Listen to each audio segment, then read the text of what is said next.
To begin now in Shreveport, Louisiana, where authorities there are trying to figure out what led to a mass shooting over the weekend that left 8 children dead. The victims include 3 boys and 5 girls, ranging in age from 3 to 11. 6:02 a.m., Shreveport, Louisiana. The first call doesn't sound like a mass shooting, it sounds like chaos. Fragmented voices, overlapping reports, multiple addresses, multiple victims, and no clear scene. Just one phrase repeated: children involved, multiple children. That's when dispatch realizes this is no longer a single incident, but a cascading event. When violence spreads across multiple homes at once, it stops being an event. It becomes a system breaking in real time. If you want to understand how a domestic conflict escalates into one of the deadliest child-focused mass killings in recent U.S. history, stay with me. This isn't just a shooting, it's a collapse of control from within. And what you're about to hear isn't randomness, it's escalation. When police got here, they found 10 people had been shot, 8 of them had been killed, and as you mentioned, all 8 of those were children. By the time the first patrol unit arrives, it is already too late. The first house is completely silent. There is no movement, no resistance, and no sound. Inside, officers find 7 children, all deceased. What stands out immediately is not just the number of victims, but the stillness of the scene. There are no signs of struggle. The attack appears controlled, fast, and deliberate. Most of the victims were shot where they slept, indicating that this was not impulsive violence. It was execution. Shortly after, radio updates confirm a second location. Another child is found after attempting to escape by climbing onto a roof. The attempt fails. This brings the total number of victims to 8 children. All are connected, all within minutes, and all within the same expanding area. At this point, the situation is no longer a single crime scene. It is an active, moving sequence, and the suspect is still at large. Within minutes, law enforcement realizes that the violence did not occur in one place. It moved between multiple homes with multiple victims and overlapping timelines. The suspect did not remain at one location, did not barricade, and did not attempt negotiation. Instead, he moved from one point to another, turning each location into part of a chain reaction. Investigators later identify a clear pattern. The sequence begins with an argument, followed by the first victim, an adult female who is critically injured. The suspect then moves, targeting the children, and continues expanding the attack across locations. This transforms a domestic conflict into a multi-site chain of violence. By approximately 6:40 a.m., authorities confirm the identity of the suspect. He is not an outsider, not a stranger, and not a random attacker. He is the father. 7 of the 8 children killed are his own, while the 8th is still connected to the same family structure. This changes the nature of the case entirely. The violence did not come from outside the system, it originated within it. Investigators later describe this pattern as familicide, one of the most extreme forms of domestic violence in which the perpetrator eliminates not just one individual, but the entire family structure. At 6:51 a.m., the suspect leaves the final location. There is no attempt to hide or blend in. Instead, he escalates further by committing a carjacking while still armed. The threat now extends beyond private homes and into the public. Law enforcement initiates a pursuit involving multiple units, with high-speed movement across parish lines. At this stage, the situation narrows to 2 possible outcomes: capture or termination. The pursuit ends in Bossier Parish. Gunfire is exchanged and the suspect is killed. The immediate threat is neutralized, but the aftermath reveals the full scale of the gutna. There are 4 separate crime scenes, 8 children confirmed dead, 2 adults critically injured, and 1 surviving child who escaped by jumping from a roof.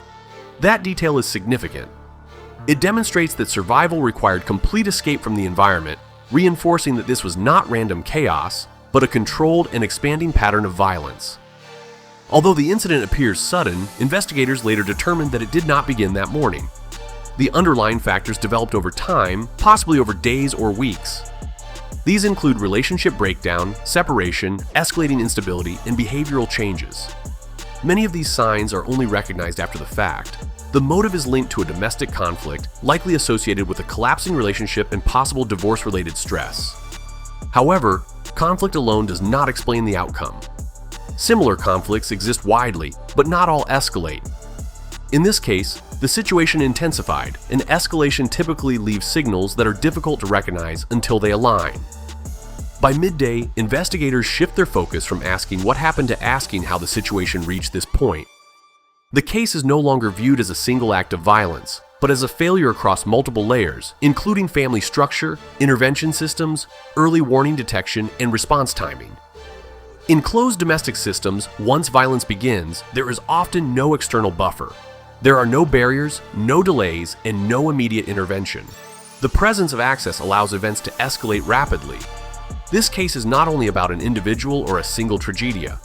It reflects a repeating pattern in which violence originates within trusted systems, escalates without interruption, and becomes visible only when it is irreversible.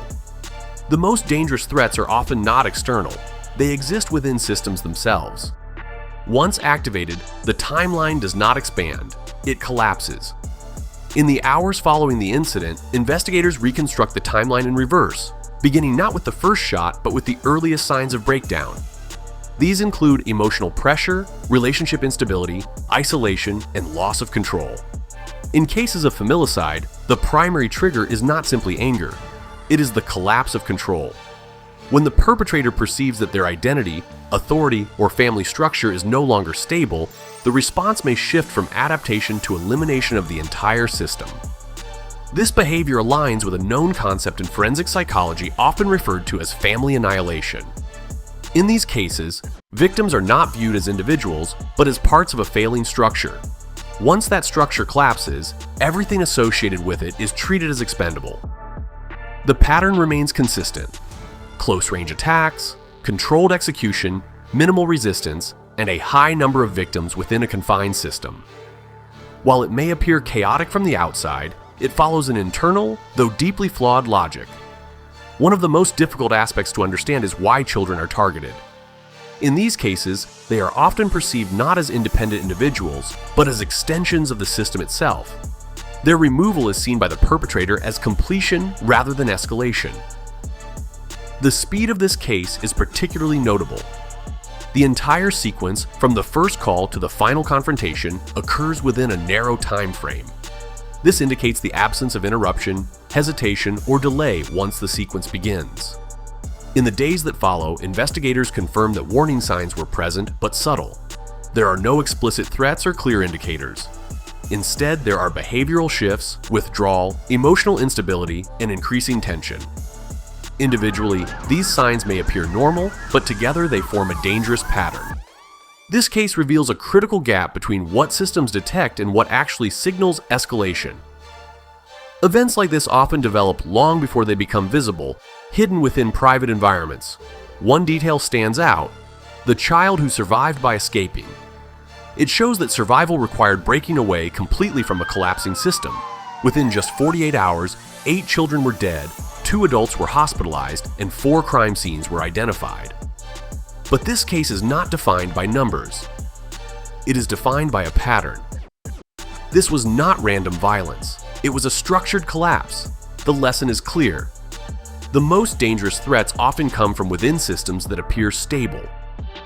When pressure builds without interruption, escalation can happen quickly. The takeaway is not fear, but awareness. Because once it begins, the most dangerous violence doesn't break in. It starts inside.